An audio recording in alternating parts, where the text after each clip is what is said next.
Tonight on the show, panicked Pakistan's Defence Minister agrees to dirty work. In an interview with Sky News, Pakistan's Defence Minister Khawaja Asif made a confession that has exposed Pakistan on global stage. We'll tell you everything about this and decode India's latest actions in Pahalgam Terror Attack. Good evening, you are watching the Karan Chronicles live, where we make sense of the global events with straight facts and sharp analysis. Also coming up on the show, Trump faces tariff pressure, hints at tariff deal with China very soon. Then in a rare move, President Donald Trump criticizes Putin over deadly attack on Kyiv. Meanwhile, Donald Trump to offer Saudi Arabia over $100 billion arm package. And finally, Apple to move entire 16 million US bound iPhone assembly from China to India by year 2026. All this is lined up. Let's begin. It is not that often that a nation admits to playing both sides of the game. But that's exactly what has happened in the last few hours. In a bizarre interview with the Sky News, Pakistan's Defence Minister Khawaja Asif made a confession that's now echoing across the capitals. When pressed about Pakistan's alleged ties to terrorist organizations like Lashkar-e-Taiba, Asif didn't deny it outright. Instead, he said, and I quote, "We are doing the dirty work for the West." This is what he said. A startling admission from a senior minister of a nuclear-armed nation, especially in the wake of a terror attack that left 26 innocent tourists dead in Pahalgam, Kashmir. But Asif didn't stop there. He claimed rather unbelievably that Lashkar-e-Taiba does not exist in Pakistan anymore. I think he is going through some sort of memory loss. But not the Sky News anchor, who immediately pushed back. Immediately, reminding him that Lashkar-e-Taiba's proxy, the Resistance Front, TRF, has claimed the responsibility of Pahalgam massacre, Pahalgam terror attack. Still, Asif doubled down, calling Lashkar a name from the past. I don't know what's wrong with this guy. A denial that was flatly contradicted just hours later when Indian forces eliminated a top Lashkar commander, Altaf Lali, in Bandipora. And the timing couldn't have been more worse. After Pahalgam massacre, Pakistan's army unprovoked ceasefire violations along the LOC line of control. India pushed to act, and act hard. India has already put out 5 major punitive diplomatic measures against Islamabad, and these measures include diplomatic freezes, trade restrictions, and also intel clampdowns. And in retaliation, Pakistan suspended all bilateral agreements like it matters, including the decades-old 1972 Shimla Agreement. On papers, this may seem like an act of defiance, but stay with me. In practice, it's Pakistan shooting itself in the foot. Why? Because the Shimla Agreement was the very framework, very agreement that limited India's military options and kept global actors out of South Asia's disputes. With it gone, the sanctity of line of control evaporates. India is no longer bound by the diplomatic silence. The agreement has committed both nations to not to seek alter LOC using external involvement. And now that leash is off, and India's strategic playbook just got way more flexible. Meanwhile, the mood in the market has turned nervous. On Friday, both Sensex and Nifty tanked, losing over 1,000 points as fear of escalation, a military escalation, spooked the investors. Defense analysts believe that troop movement has increased along the LOC line of control, and both India and Pakistan are reportedly conducting military drills, military exercises, signaling preparedness for any contingency. And on the ground, Indian forces are not sitting idle, not sitting free either. In a bold and symbolic move, authorities demolished the homes of 2 suspected terrorists involved in this Pahalgam killing, Pahalgam massacre. And one of whom, Adil Thokar, has reportedly traveled to Pakistan in year 2018 to receive the terror training. All of this paints a picture that's deeply troubling, not just for India, but for region's stability. Pakistan's defense minister has all but confirmed what India has long accused, that elements within the Islamabad are playing a dangerous double game. And now with diplomatic handcuffs off, military posturing up, and markets jiffery, We are in a new phase of India-Pakistan relations. The mask is off, the game are over, and this time, India seems ready to rewrite the rules of this diplomatic relationship. You know that moment when you declare a food fight, launch mashed potatoes across the table, and then suddenly realize that you are out of ammunition. That's kind of what's happening in Washington right now. After days and weeks of chest thumping and tariff piling, the United States of America, under President Donald Trump's leadership, seems to be quietly looking for an exit from its own bruising trade war with China and the world. Let's rewind a bit. Trump went all in on tariffs, jacking them up to a jaw-dropping 145% on Chinese goods, with some products slabbed as high as 245%. In response, well, China fired back with its own set of retaliatory tariffs up to 125%, turning the world's biggest economies into rival shopkeepers, throwing price tags at each other. So what was the goal? What was the agenda? To bring China to its knees. Now what has happened? What's the reality? Well, both the knees are creaking, and now whispers are getting louder and louder that Trump is ready to dial things down. Reports suggest that tariffs could be cut to some 50 to 65 range. Yes, still painful, but a big drop from the current rates. The plan, a tiered tariff system. Goods that pose no security threat to the United States could face just 35% tariff, while other items seen as strategically sensitive might still get hit with a heavy bat. When asked, Trump brushed off the current sky-high tariffs with a classic shrug, with classic Trump reply, and said, "We are going to be very nice, they are going to be very nice, and we'll see what happens." This is what he said in his classic manner. But I'll give you the translation. The translation is, let's hit rewind and pretend the tariff escalation never happened. But here is the twist. When Trump claimed that trade talks with China were happening every day, China basically rolled its eyes and said, nope, not true. The Chinese Ministry of Commerce called the Trump's comments, and I quote, groundless, compared them to trying to catch the wind. In other words, pure fiction. Beijing has made it quite clear that they are open to talks, but only if it's on equal terms and with mutual respect. That's a diplomatic code for saying, stop playing the bully. That said, even China seems to be blinking, facing rising costs and supply chain headaches. Beijing is considering suspending some of its own tariffs, especially on some of military and medical equipments and essential chemicals from like ethane, which China's plastic and healthcare industry desperately need and desperately rely on. In fact, traders are already circulating lists of US products that might be exempted, and this list includes from semiconductors to life-saving devices, as both sides feel the economic pain of whole tariff mess. Meanwhile, Trump's former envoy to China, Terry Branstad, has hinted that cuts are coming soon. He says Trump wants a deal quicker. The question is, can two sides meet halfway before markets and manufacturers lose patience in this market? In the end, after all these slogans and sanctions, both Washington and Beijing seems to be tip-topping towards the same realization. What is that? Tariff may sound strong, but cooperation, even wrapped in ego and tariff, is still stronger. This is what they are realizing now. The war of tariffs might soon give way to the truce of necessity.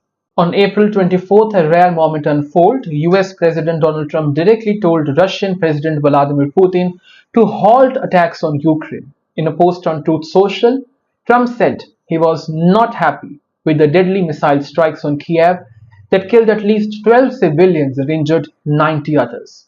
His blunt message, Vladimir, stop. This wasn't just any attack, it was the deadliest strike on the Ukrainian capital Kyiv in months, it's being told since July.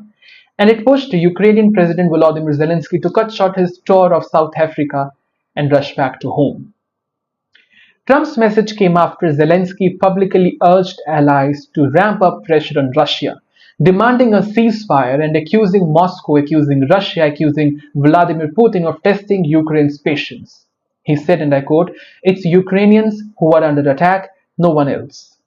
At a White House press conference, Trump stood beside Norway's Prime Minister and claimed, and I quote, he had no allegiance to anybody, just to saving lives. This is what he said. He also revealed that the United States of America was putting a lot of pressure on both sides, on both Russia and Ukraine, to end this war as soon as possible, though he added cryptically, "Let's wait a week. If things don't happen, things will happen."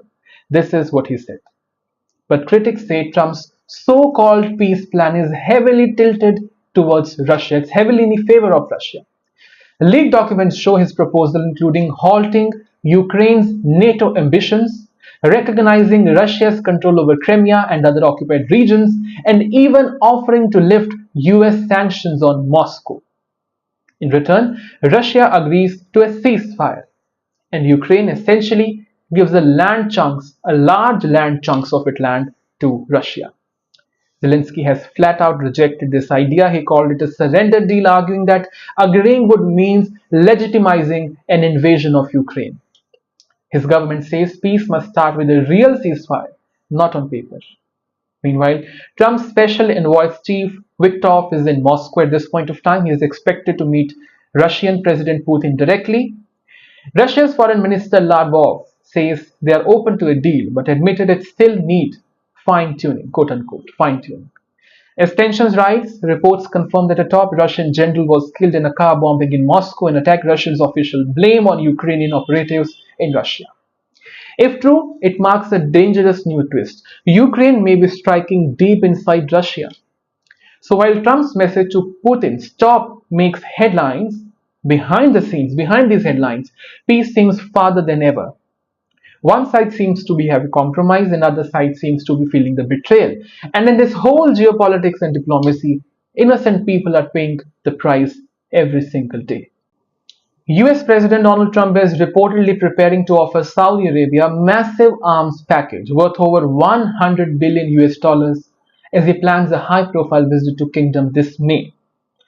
According to 6 sources cited by Reuters, the deal includes everything from C-130 aircrafts to missiles, radars, and cutting-edge drones, with top US defense giants like Lockheed Martin, Boeing RTX, and Northrop involved in this whole proposal.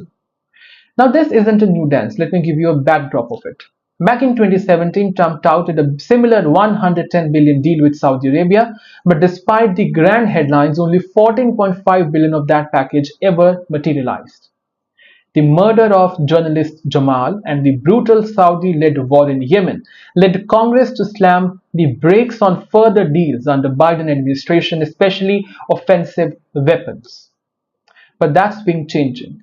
After Russia's invasion of Ukraine disrupted the global oil flows and the tensions in the Middle East escalated, especially after the Hamas's October 7 attack on Israel, Washington quietly lifted the ban on offensive arms sales in year 2024. That's the big thing.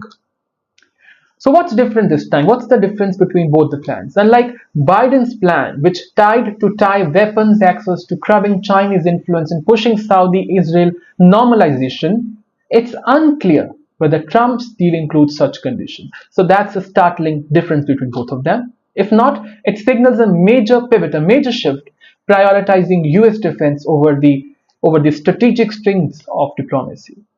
And here's where it gets even more tricky. A sale of this size won't get unnoticed. Congress must approve large foreign military sale.